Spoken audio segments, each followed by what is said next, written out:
Hi everyone, क्या हाल चाल है? सब बढ़िया है।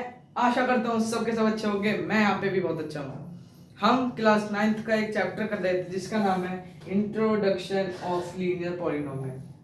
मुझे पता है पार्ट 3 पर आ गए हैं, थोड़ा लेट चल रहा है अपना सिलेबस, लेकिन कोई बात नहीं। हम एक चीज़ अब एक लॉन्च करने वाले हैं कुछ बस एक आध दिन के बाद, जिसमें जो भी बच्चों की बैकलॉग बनी हुई है, जिन बच्चों ने पढ़ाई अभी तक स्टार्ट भी नहीं करी है क्लास 9th की, जिन्होंने अभी कुछ एक अक्षर भी नहीं पढ़ा है और जिनकी बैकलॉग बन चुकी है, पैनिक सिचुएशन में वो रखे हैं, वो टेंशन ले रहे हैं अब कैसे होगा, अब क्या होगा, उनके लिए कोई चिंता वाली बात नहीं है। हम एक चीज़ लेके आ रहे हैं कुछ दिनों के बाद, वो जल्दी आने वाली है वो चीज़, और उस चीज़ में भी आप लोगों को बहुत ज़्यादा मज़ा आने वाला है। जैसे जैसे चीज़ है सब चीज़ बताई जाएगी आगे आगे, बस थोड़े से बने दो। हाँ, तो मैं बोल रहा था कि ये वाला लेक्चर हमारा थोड़ा सा धीरे चल रहा है, मुझे पता है, क्योंकि भाई हम एक एक कॉन्सेप्ट को इतना अच्छी तरह से समझ रहे हैं जिससे कि हमें वो कॉन्सेप्ट एकदम दिमाग में सेटल डाउन हो रहा है, हमारे बैठ जा रहा है, हमें दिक्कत नहीं आ रही है। चाहे हम एक एक लेक्चर 30-30 25-25 मिनट का बना रहे हैं, लेकिन हम एक कॉन्सेप्ट एक टॉपिक को इतनी अच्छी तरह से समझ रहे हैं जितना कि कोई नहीं समझ रहा। ठीक है, तो इसलिए थोड़ा सा टाइम लगेगा। बाकी नई चीज़ है, समझने में भी दिक्कत लगी हुई है। और जैसे कि एक चीज़ आपको पढ़ाई जाती है नर्सरी में, जब प्रेप में ABCD एकदम वो एक जैसे एक साथ तो नहीं आ जाती है, थोड़ा टाइम लगता है, समय लगता है, फिर दिमाग में बैठती है। ऐसे ही हम घोड़े की रेस पर नहीं चल रहे हैं, हम कछुए की रेस पे चल रहे हैं जिससे हम जीतेंगे। तो बने रहो वीडियो में, और थोड़ा टाइम लग रहा है पता है, पर कर लेंगे कवर, चिंता की कोई बात नहीं। अब एक चीज़ और आने वाली है सरप्राइज आपके लिए, उसमें भी सब चीज़ कवर हो जाएगी। ठीक है जी, तो बने बिना किसी देरी के आज जो है सीधा सीधा हम दूसरे नई चीज़ पर देंगे, पुराने वाली चीज़ नहीं देखेंगे। अगर किसी को देखेंगे तो पहले दूसरे लेक्चर में चले जाओ, आ जाए तीसरा लेक्चर। करें बिना किसी देरी के, बढ़िया हो, बने रहो वीडियो के आगे बैठे रहो बस। ठीक है जी, आज जो हम चीज़ पढ़ने वाले हैं वो चीज़ है कि हम क्वेश्चन को देखकर इक्वेशन कैसे बनाए अलजेब्रिक। क्या बोल रहा हूँ? क्वेश्चन को पढ़ के समझ कर अलजेब्रिक इक्वेशन कैसे बना पाए, देखो समझते हैं, चलिए ठीक है जी।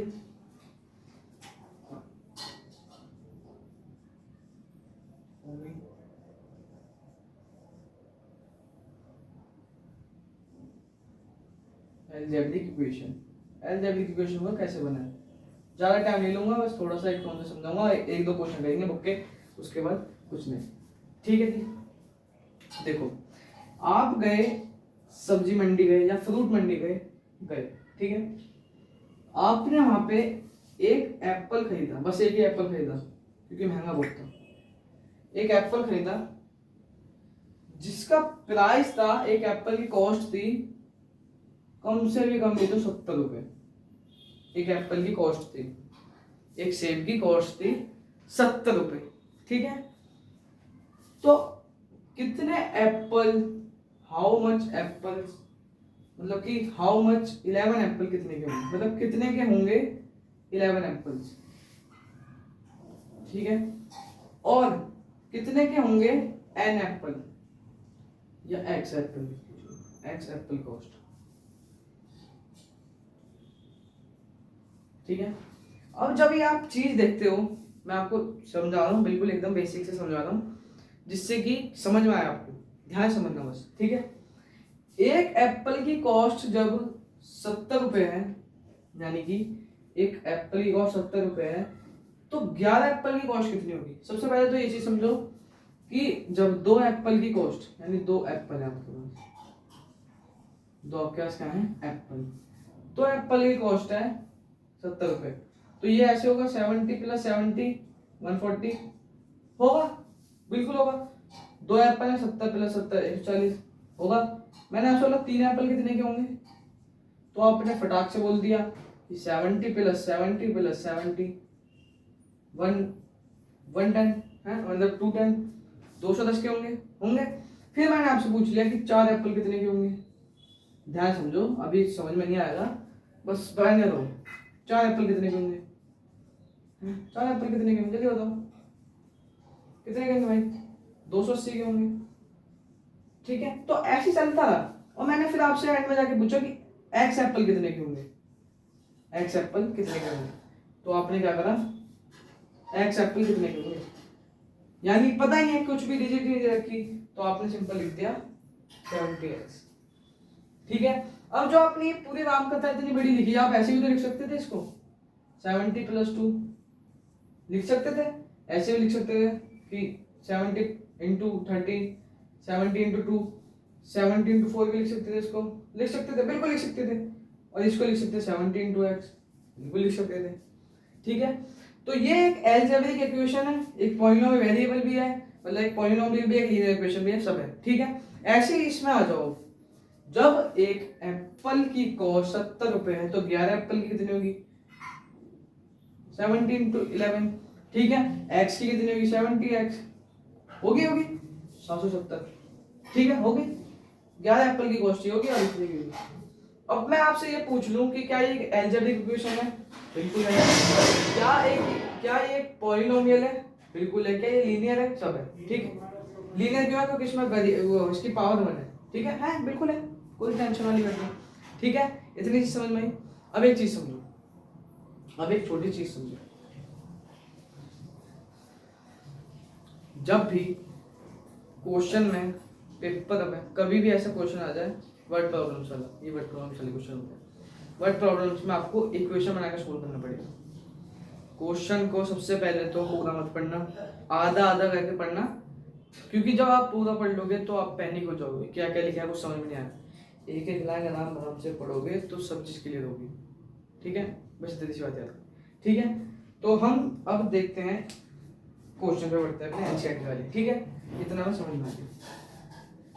एनसीईआरटी वाले क्वेश्चन पे पढ़ने से पहले एक बात और देखो, सीखो कुछ क्वेश्चन वगैरह बता रहा हूँ, कैसे कैसे क्वेश्चन आने की पॉसिबिलिटी ज्यादा होती है।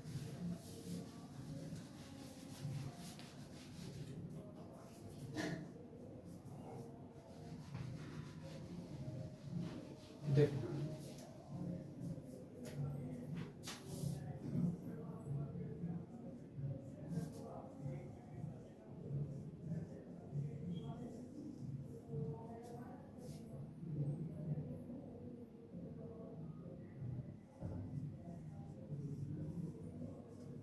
देखो सबसे पहले तो ये समझो, जब भी ऐसे कोई रेशियोज वाले क्वेश्चन आ जाए, जैसे कि 2, रेशियो, मतलब 2:5 या 4:5 या 1:2, ऐसे क्वेश्चन आ जाए तो घबराना मत। सिंपल सी चीज याद रखना कि लेट कर लेना x, लेट कर लेना x, लेट x कर लेना, यानी 2x लिख लेना और लिख लेना 5x। ये चीज आपको समझाई जाती थी जब आपकी नई बुक, अभी तो नई बुक आ गई है, क्लास 9th में एक चैप्टर आता था जिसका नाम है हेरोन्स फॉर्मूला। उसमें ये क्वेश्चन बहुत ज्यादा फेवरेट था, अच्छा लगता था सबको, तो उसमें ये क्वेश्चन आता था, लेकिन अब क्या इसमें दे दिया है।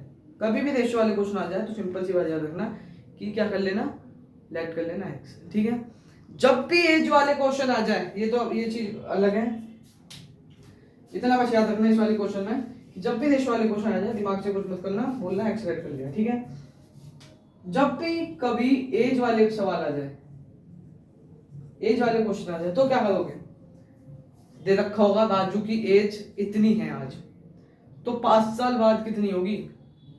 अब राजू की एज आज कितनी, हमें ये नहीं पता ना, हमें तो उस क्वेश्चन में बस ये बोल रहा है कि आज के उस राजू की एज ही निकालनी है, लेकिन घुमा के पूछ रहा है कि राजू की एज क्या है, राजू की एज इतनी है, अब वो इतनी हमें नहीं पता, 5 साल बाद कितनी होगी।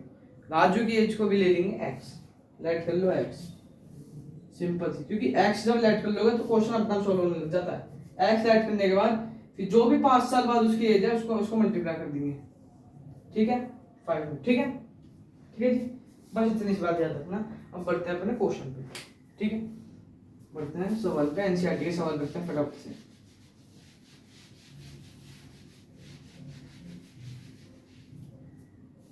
एनसीईआरटी में ये है तीसरा क्वेश्चन आपका, सलील वाला, सलील की मम्मी, सलील मदर कितनी एज है। पहले मैं एक क्वेश्चन लिख लेता हूँ, साथ के साथ हम एनसीईआरटी के भी क्वेश्चन करते हैं जिससे हमें समझ में आता है।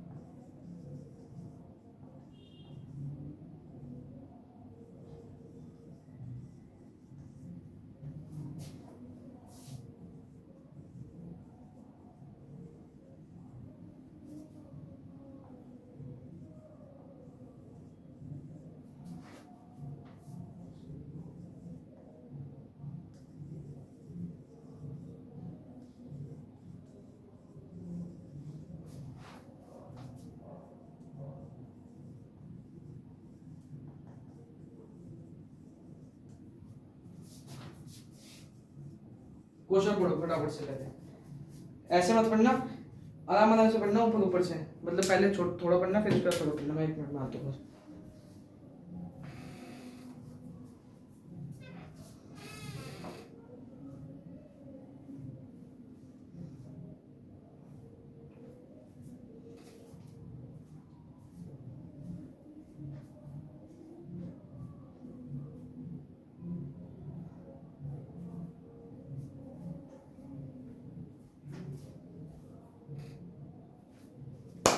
हाँ जी, तो क्या पढ़ लिया है सबने क्वेश्चन? बढ़िया तरीके से पढ़ लिया है। तो देखो ध्यान से देखो, पहले पढ़ेंगे इतना क्या लिखा है क्वेश्चन।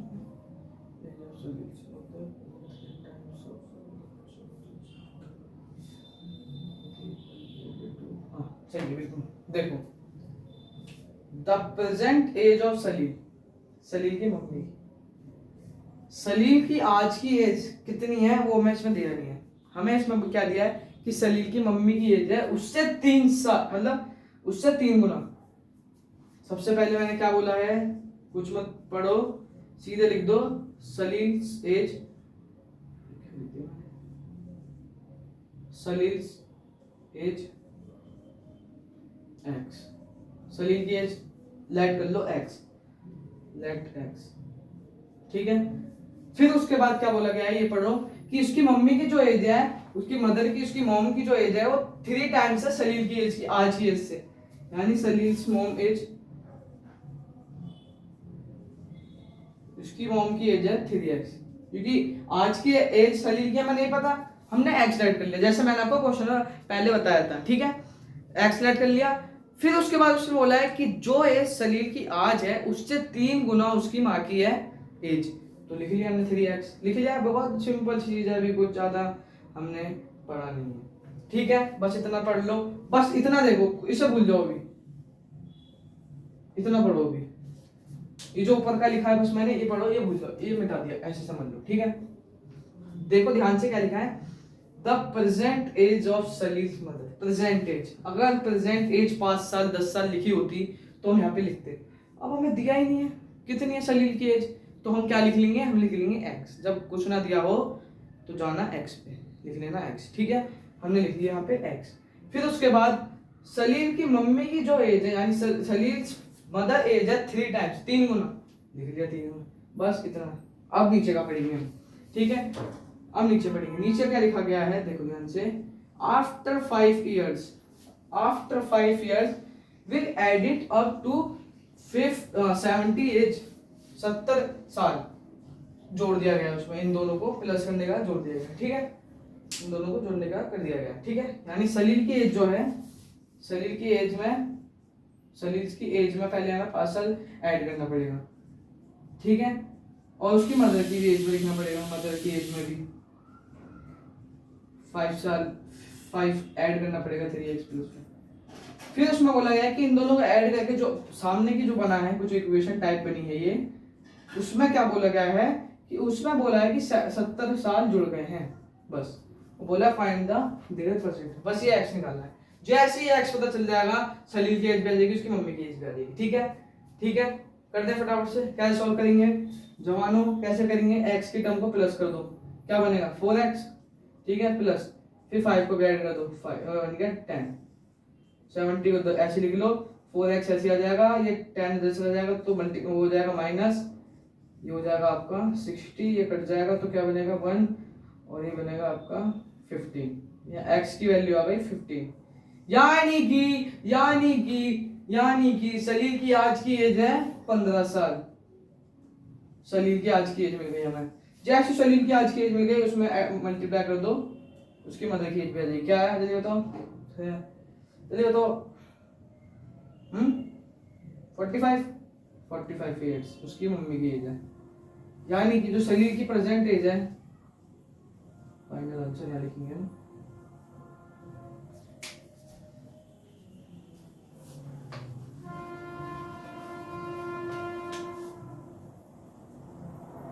सलील की आज की एज है, सलील की एज निकली है, प्रेजेंट एज जो निकली है वो निकली है 15 ईयर, और उसकी मम्मी की जो एज है सलील मॉम, सलील सलील मदर एज है 45 ईयर्स। 45 ईयर्स। जल्दी से डाइजेस्ट करने की कोशिश करो फटाफट से।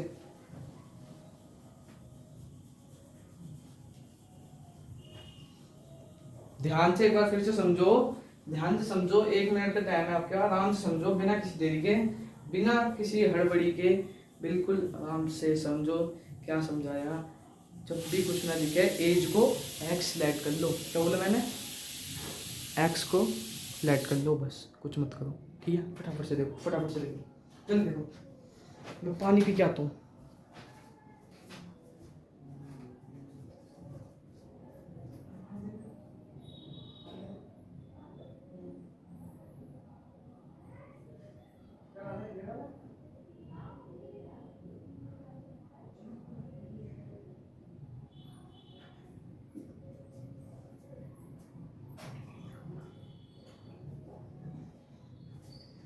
क्या समझ में आया सबको?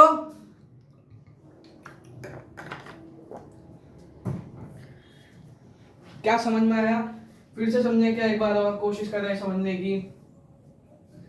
देखो इतना पढ़ो पहले। The present age of Salil's mother.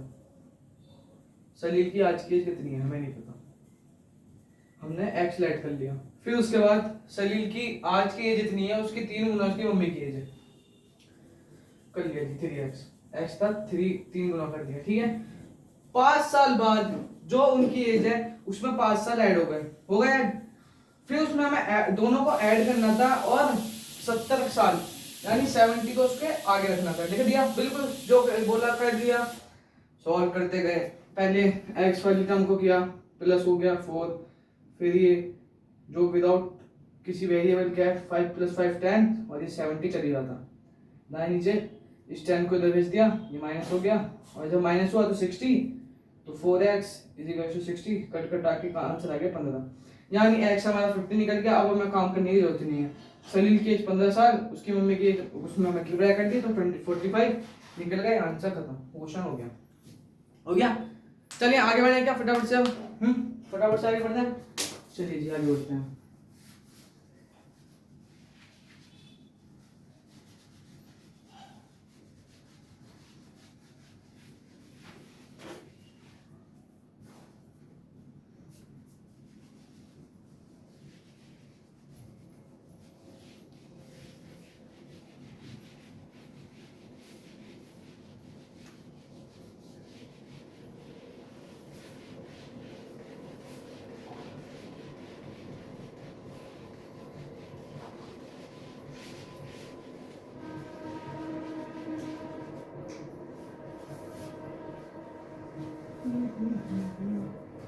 Last question of the day.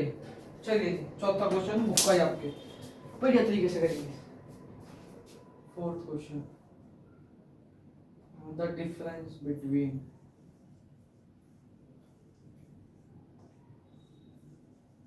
To positive integer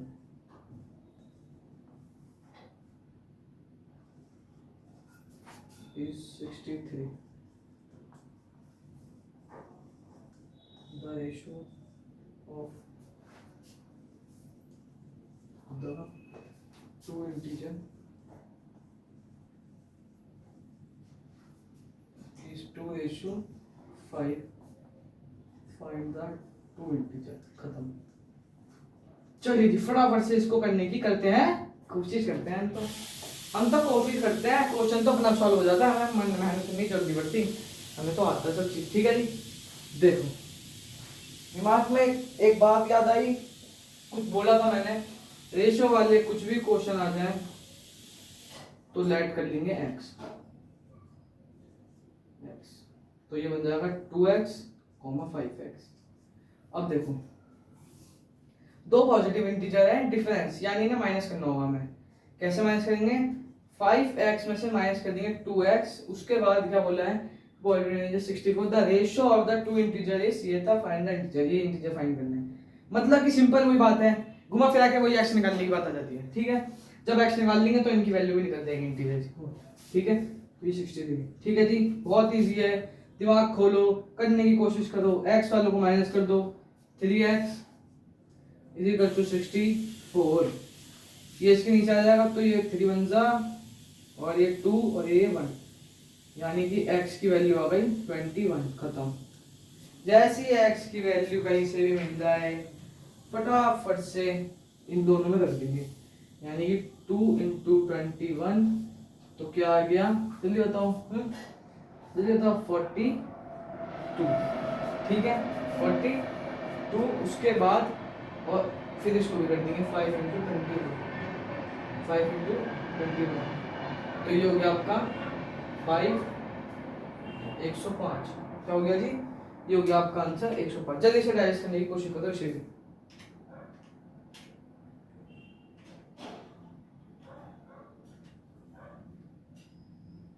जल्दी से देखो और कोशिश करो डाइजेस्ट करने की। हम तो बस करने बैठते हैं, क्वेश्चन तो अपना भी सोल्व हो जाता है इनसे। देखो फिर से समझो एक बार प्यारे बच्चों, देखो ध्यान से। Difference between two positive integer 63 दे रखा था, द रेशियो ऑफ, ये को रेशियो दे रखी। मैंने दिमाग खोलने की बोली है, एक बात बोली है, जब भी रेशियो वाले क्वेश्चन देख रहे हो दिमाग में एक ही बात बिना देखे लिख दो, लेट कर दो x, 2x 5x जो भी दे दो, ठीक है। चाहे वो हमें 2/5x की जगह 3/5 भी दे देता तो तब भी मैं x ही लेट करता, या 4 रेशियो 5 देता तो ये भी करता, या 2:1 देता, या 3 कुछ भी देता, मुझे मतलब नहीं है, मैं तो x लेट कर लूंगा। और फिर घुमा फिरा के वही वाली बात आ जाती है कि मुझे x ही निकालना होता है एंड में। सब चीज मैंने इक्वेशन बनाई और मैं सॉल्व करता रहा x की वैल्यू निकल गई, फिर मैंने फाइनल आंसर अपना बता दिया। मेरा फाइनल आंसर था, देयरफॉर द फाइनल आंसर मेरा था 42 और 105, ये था मेरा फाइनल आंसर। ठीक है जी, समझ में आया, बढ़िया तरीके से समझ में आया। समझ में आया तो वीडियो को लाइक करें और चैनल को सब्सक्राइब करें फटाफट से। ठीक है जी, आज की वीडियो में बस इतने करेंगे और आगे के क्वेश्चंस जो बचे हुए हैं, कितने बचे हैं, रूबी फॉर्मल, ये तो बहुत ही सी है भाई, 5 और 6 कर लेंगे आराम से। उसके बाद क्या बचता है बताओ जल्दी। थर्ड एक्सरसाइज का मैं 1-2 क्वेश्चन कराऊंगा, वही वर्ड प्रॉब्लम वाली है। फोर्थ क्वेश्चन के भी 1-2 क्वेश्चन ही करेंगे, कॉन्सेप्ट समझेंगे। फिफ्थ क्वेश्चन के भी 1-2 क्वेश्चन करेंगे, उसके बाद सिक्स क्वेश्चन पूरा कर लेंगे क्योंकि सिक्स एक्सरसाइज ज़्यादा नहीं है, एक ही क्वेश्चन है। End of the chapter exercise, ये खुद इतना वादा कर रहा हूँ, इतने आसान से समझा रहा हूँ, इस बात की गारंटी है कि ये जितनी भी एंड ऑफ चैप्टर एक्सरसाइज है ये खुद करोगे अपने आप, पेन उठाने की जरूरत नहीं पड़ेगी। इन क्वेश्चनों में भी पेन उठाने की जरूरत नहीं है, मैंने जो बोला वही हुआ। मैंने बोला एक्स निकालना तो एक्स निकालना होगा आपको, ठीक है। बस थोड़ा टाइम दो, भरोसा रखो, सब चीज़ अच्छी होगी, सब चीज़ अच्छी होगी, ठीक है। जो हम टाइम ले रहे हैं वो इसी चीज़ के लिए ले रहे हैं कि हम कॉन्सेप्ट को अपने दिमाग में सेटल डाउन यानी बिठाना चाहते हैं, जिससे हमें समझ में अच्छी तरह से है, ठीक है, हमें समझ में अच्छी तरह से है, ठीक है जी। और आपके लिए सब हाँ वो भी है सरप्राइज, जल्दी आ रहा है, जो बच्चे बैकलॉग में पढ़े ज़्यादा मिलते हैं।